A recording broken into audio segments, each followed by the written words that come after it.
Hello, welcome back to the channel. Today we're diving into the world of Trello, specifically how to use the board audit log. This tool is crucial for tracking activity, changes, and progress on your boards and tasks. First things first, you need to open your Trello board. Look for the Show Menu button on the top right of your screen. Clicking this will open a drop-down menu. This is where we start because it's the gateway to all the board settings and features, including the audit log. Now that we've done that, you need to click on More within the drop-down menu and then find and select Activity. This is the audit log, the place where all the magic happens. The reason we do this is to access the record of all the actions taken on the board.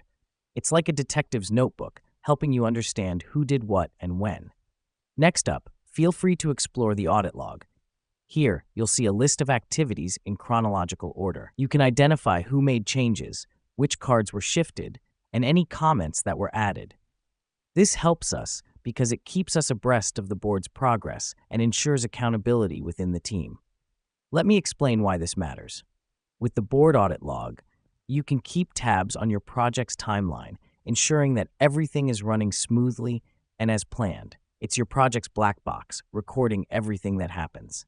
Lastly, you can choose to filter the audit log by member or by action type, which makes it easier to locate specific events.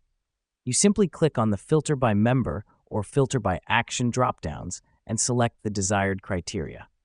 This is crucial when dealing with large boards with multiple members and copious activities. And there you have it, a crash course on using the Trello board audit log. Keep in mind that this log is an invaluable tool for maintaining transparency and keeping your team in sync. So the next time you are managing a project on Trello, don't forget to check out the board audit log. Thanks for tuning in, and we'll catch you in the next tutorial.